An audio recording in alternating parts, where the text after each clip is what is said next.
আজ আমাদের বিজয় হবে ইনশাল্লাহ। ছাত্র জনতার আন্দোলনকে কেউ ঠেকাতে পারেনি।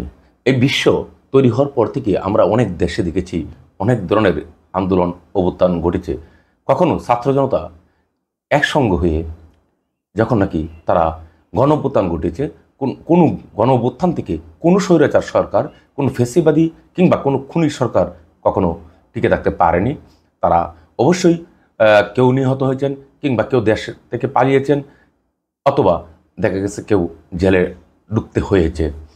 আজ অসহযোগ আন্দোলনের দ্বিতীয় দিন। গতকাল অসহযোগ আন্দোলন ছিল, আজ লং মার্চ টু ঢাকা এবং march to Ganabhaban. March to Ganabhaban এই জন্যেই যে গণভবনকে দখল করতে হবে। গণভবন দখল ছাড়া কখনো দেশ স্বাধীন হবে না। আমরা স্বাধীনতা 53 বছরের বয়ান শুনি, কিন্তু আমরা কি আসলে স্বাধীন হয়েছি? না, আমরা স্বাধীন হইনি। আমাদের কোনো স্বাধীনতা নেই, আমাদের কোনো ভোটাধিকার নেই। শেখ হাসিনা নিজেকে এই দেশের একজন মহারানী মনে করেন এবং এই মহারানীর রাজ্যে, সাম্রাজ্যে এক একজনকে এক একটা রাজ্য দিয়ে রেখেছেন। যেমন দরবেশকে দিয়েছে আর্থিক কাদের অর্থাৎ একটা রাজ্য, ডিবিকে দিয়েছে একটি রাজ্য, পুলিশকে দিয়েছে একটি রাজ্য, র্যাবকে দিয়েছে একটি রাজ্য। এমনভাবে প্রত্যেকটি সেক্টরকে আলাদা আলাদা রাজ্য ঘোষণা করে তিনি সেইভাবে দিয়েছেন, যে ঘোষণা স্বঘোষিত ঘোষণা, অলিখিত ঘোষণা। আর নিপীড়িত হচ্ছে বাংলাদেশের জনগণ, নির্যাতিত হচ্ছে বাংলাদেশের সাধারণ জনগণ। আর নয়, এখন বিজয়ের দিন, আজ বিজয়ের দিন এবং বিজয় ইনশাল্লাহ হবে। যেখানে শ্রমজীবী মানুষ, পেশাজীবী মানুষ, সাধারণ মানুষ, সাধারণ শিক্ষার্থী সবাই নেমে এসেছেন, বিজয় হবে ইনশাল্লাহ। এর মধ্যে আমরা দেখতে পেলাম ঢাকা রাজপথে আরও ব্যাপকভাবে তারা অনেক উপস্থিতি বাড়ানোর চেষ্টা করছেন। বিশেষ করে আমি একটি সংবাদে দেখলাম, এখন শেখ হাসিনা সেনাবাহিনী, পুলিশ বাহিনী, র্যাব, বিজিবি, এমনকি তার গণভবনে যে স্পেশাল নিরাপত্তা বাহিনী আছে তাদেরকেও বিশ্বাস করতে পারছেন না। তাই তো তিনি সেখানে ছাত্রলীগের, যুবলীগের, আওয়ামী লীগের সন্ত্রাসীদেরকে রেখেছেন। সন্ত্রাসী দিয়ে এখন গণভবন পাহারা দেওয়া হচ্ছে। ভাবা যায় যে একটি রেজিম এখন কোন অবস্থায় এসে ঠেকেছে, যে তিনি কোনো বাহিনীকেই এখন বিশ্বাস করতে পারছেন না।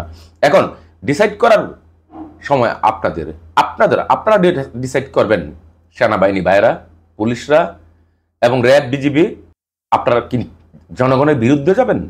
তারপরেও যেখানে আপনাদেরকে বিশ্বাসই করছে না শেখ হাসিনা, যদি আপনাদেরকে বিশ্বাস করতো সেখানে তো তার নিজস্ব সন্ত্রাসী বাহিনী সেখানে মোতায়েন করতো না। আপনারা কি করবেন? সিদ্ধান্ত আপনারা নেন। আপনারা কি এই ছাত্র জনতার বিরুদ্ধে অবস্থান নেবেন? আপনারা কি নতুন করে গণশত্রুতে পরিণত হবেন? আপনারা কি রাজাকার হবেন? আমরা যেমনটা 1971 দেখেছিলাম, যে পাকিস্তান বর্বর বাহিনী যখন নাকি আমাদের উপর হামলা চালিয়েছিল, তখন দেখেছি অনেককেই তারা চাকরিতে বহাল ছিলেন। আপনারা কি চাকরিতে বহাল থেকে এই সরকারের হুকুম তামিল করবেন, নাকি আপনারা জনগণের পাশে দাঁড়াবেন? আপনারা সাধারণ জনগণের পাশে দাঁড়ানোর সময় হয়েছে, তা নাহলে ইতিহাস আপনাদেরকে কখনোই ক্ষমা করবে না। আপনারা নিশ্চয়ই দেখছেন যে ইতিমধ্যে আপনাদের উপর বিশ্ব থেকে চাপ আসা শুরু হয়েছে। অ্যামনেস্টি ইন্টারন্যাশনাল, ইউরোপীয় ইউনিয়ন, জাতিসংঘ আজও একটি বিবৃতি দিয়েছে। সেই বিবৃতিটি আমি আপনাদের সামনে এখন তুলে ধরছি। আশা করি আপনারা বোঝার চেষ্টা করবেন।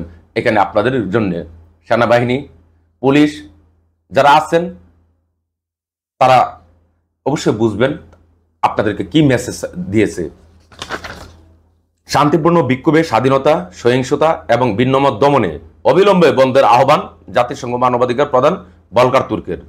বাংলাদেশে অবশ্যই হতাশাজনক সহিংসতা বন্ধের আহ্বান জানিয়েছেন জাতিসংঘের মানবাধিকার বিষয়ক হাই কমিশনার ভলকার তুর্ক। এক বিবৃতিতে তিনি রাজনৈতিক নেতৃত্ব ও নিরাপত্তা রক্ষাকারী বাহিনীর প্রতি মানুষের জীবনের অধিকারকে সুরক্ষিত রাখার বাধ্যবাধকতা মেনে চলার জন্য জরুরি আহ্বান জানিয়েছেন।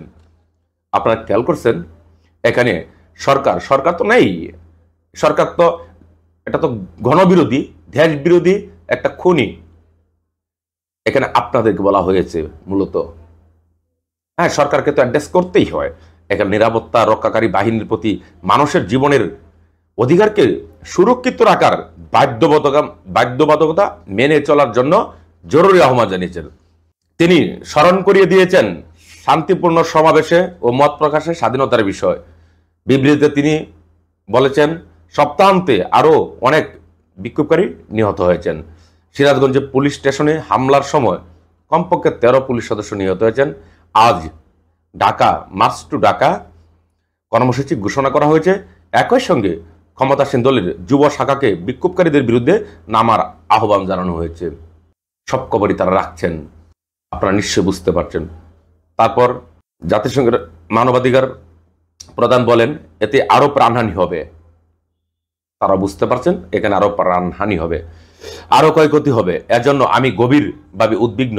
তিনি বলেন, যারা সিনিয়র আছেন এবং যারা কমান্ড দেওয়ার জন্য দায়ী, তাদের মানবাধিকার লঙ্ঘনের জন্য জবাবদিহিতা গুরুত্বপূর্ণ। সেনাবাহিনী ভাইয়েরা, আপনারা কি কমান্ড করবেন? পুলিশ বাহিনীর প্রধানরা বা শীর্ষ যারা আছেন কিংবা কমান্ডিংয়ে আছেন, তারা কি কমান্ড করবেন?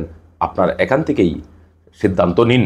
সিদ্ধান্ত নেওয়ার এখনই সময়, এই মুহূর্তেই আপনাদের সিদ্ধান্ত নিতে হবে। তিনি বলছেন, আন্তর্জাতিক সম্প্রদায়কে এটা অবশ্যই পরিষ্কার করতে হবে যে এই গুরুত্বপূর্ণ সময় কোনো দায় মুক্তি দেওয়া যাবে না। আপনাদেরকে কোনো রকম দায় মুক্তি তারা দিবে না। পরিষ্কার কথা, শান্তিপূর্ণ প্রতিবাদে বিক্ষোভে যারা অংশ নিচ্ছেন তাদেরকে টার্গেট করা অবশ্যই বন্ধ করতে হবে। তাদেরকে টার্গেট করা অবশ্যই বন্ধ করতে হবে। এবং তিনি বলেছেন, যাদেরকে খেয়ালখুশি মতো আটক করা হয়েছে তাদেরকে অবিলম্বে মুক্তি দিতে হবে। ইন্টারনেট ব্যবস্থা পুরোদমে চালু করতে হবে। অর্থপূর্ণ সংলাপের পরিবেশ সৃষ্টি করতে হবে। বলকার তুর্ক আরো বলেন, অতিরিক্ত বল প্রয়োগ, ইচ্ছাকৃত মিথ্যা তথ্য ছড়িয়ে দেয়া এবং সহিংসতা উস্কে দেয়া সহ জনপ্রিয় এই ভিন্নমতকে দমন করার অব্যাহত প্রচেষ্টা অবিলম্বে বন্ধ করতে হবে। আপনারা নিশ্চয়ই খেয়াল করেছেন, জাতিসংঘের মানবাধিকার বিষয়ক হাই কমিশনার তিনি বলছেন, জনপ্রিয় এই ভিন্নমত বর্তমান যে গণ আন্দোলন গড়ে উঠেছে, আন্দোলনটা একটি জনপ্রিয় হিসাবে ইতিমধ্যেই বিশ্ববাসীর কাছে এটি পরিচিতি লাভ পেয়েছে। তাই বলছে, এই জনপ্রিয় ভিন্নমতকে দমন করা অব্যাহত প্রচেষ্টা অবিলম্বে বন্ধ করতে হবে। এখন সেনাবাহিনীর ভাইরা, আপনারা কি করবেন? আপনারা কি এই শেখ হাসিনার কারফিউ মেনে আপনারা বল প্রয়োগ করবেন? পুলিশ ভাইয়েরা, আপনারা কি বল প্রয়োগ করবেন? আপনারা কি ভাবছেন আমাদের দেশের অর্থনৈতিক কোন অবস্থা? আপনাদের বেতন হবে কি দিয়ে? রেমিটেন্স বন্ধ, বিদেশিরা কোনো কিছু এখানে সাহায্য করবে না। তারপর জাতিসংঘ, আপনাদের জাতিসংঘে কি হবে? আমি তো নিশ্চয়ই তুলে ধরছি, আশা করি আপনারা বুঝতে পেরেছেন। সুতরাং আপনারা জনগণের পাশে দাঁড়ান, জনগণের পাশে দাঁড়িয়ে জনগণকে সাহায্য করুন। এই খুনি সরকারকে আপনারা কখনোই কোনো রকম আপনারা সুযোগ আর দিবেন না। আপনারা সুযোগ যদি দেন তাহলে আপনারা যেমন এখানে গণশত্রুতে পরিণত হবেন, ঠিক তেমনি বিশ্ববাসীর কাছে আপনারা একইভাবে পরিচিতি লাভ করবেন এবং আপনাদের উপর নেমে আসবে এক অমানসিক অন্ধকার। শেখ হাসিনা এখন যা চাচ্ছে সেটা নিশ্চয়ই আমরা সবাই পরিষ্কারভাবে জানি। শেখ হাসিনার পরিবার দেশে থাকেন না, শেখ রেহানা চলে গেছেন, আমরা দেখেছি। শেখ রেহানাকে চলে যাচ্ছে সে ভিডিও আমরা দেখেছি, কিন্তু আমরা সেটা এখন নানান কারণেই ইন্টারনেটের এমন সিস্টেম করে রাখা হয়েছে যে ডাউনলোড দিয়ে পর্যন্ত ছাড়া যাচ্ছে না, বা একজনটা একজন শেয়ার করতে পারছেন না ওইভাবে। শেখ হাসিনা চাচ্ছেন বাংলাদেশে একটি বৃহৎ যুদ্ধের দিকে ঠেলে দিতে, বাংলাদেশটাকে ঠেলে দিয়ে তিনি হয়তো পালিয়ে যাওয়ার চেষ্টা করবেন। তাকে এরকম ভাবে পালিয়ে যেতে কে দিবেন? এই একজন গণহত্যাকারীকে। সুতরাং আপনারা অবশ্যই জনগণের পাশে দাঁড়াবেন, আর জনগণের বিজয় সুনিশ্চিতভাবে হবে ইনশাল্লাহ। এবং আমি আগে যেমনটা বললাম, মার্চ টু ঢাকা এবং মার্চ টু গণভবন। গণভবন যেহেতু শেখ হাসিনা সেখানে তার খুনি বাহিনীদেরকে মোতায়েন করেছে, রাষ্ট্রীয় প্রতিষ্ঠানগুলোর প্রতি তার কোনো আস্থা নেই, বিশ্বাস নেই, যে রাষ্ট্রীয় প্রতিষ্ঠানগুলো তাকে বিভিন্নভাবে ক্ষমতা রেখেছে। সেই 2014 নির্বাচন থেকে অদ্যাবধি পর্যন্ত সেই রাষ্ট্রীয় প্রতিষ্ঠানকেও এখন শেখ হাসিনা বিশ্বাস করতে পারছেন না। তাই তো সন্ত্রাসী বাহিনীদেরকে মোতায়েন করেছেন। এই সন্ত্রাসী বাহিনীরা কি শেখ হাসিনাকে রক্ষা করতে পারবে? মুঠেও না, একদম না। আপনি হাজার হাজার লক্ষ কোটি জনতা যেখানে আছে সেখানে কখনই শেখ হাসিনার ভালো কিছু বই আনবে না। ইনশাল্লাহ সবাই ভালো থাকবেন এবং আমাদের লক্ষ্য একটাই, বাংলাদেশে বৈষম্য বিরোধী একটি সমাজ গড়ে উঠবে, একটি রাষ্ট্র গড়ে উঠবে। এবং যে রাষ্ট্র আছে, তথাকথিত যে রাষ্ট্র, আমি তথাকথিত বলছি এই জন্যেই, এই রাষ্ট্র সবসময় ক্ষমতাসীনদেরকে বেশি হাঙ্গর হয়ে ওঠার সুযোগ দিচ্ছে বা সুযোগ দিয়ে আসছে। এরকম হাঙ্গর হয়ে ওঠার কোনো রকম সুযোগ দেওয়ার মতো রাষ্ট্র আর থাকবে না। নতুন করে রাষ্ট্রের কাঠামো তৈরি করতে হবে এবং সেটাই হবে ইনশাল্লাহ। সবাই ভালো থাকবেন, সবাই নিরাপদ থাকবেন এবং সবাই চোখ কান খোলা রাখবেন। আল্লাহ হাফেজ।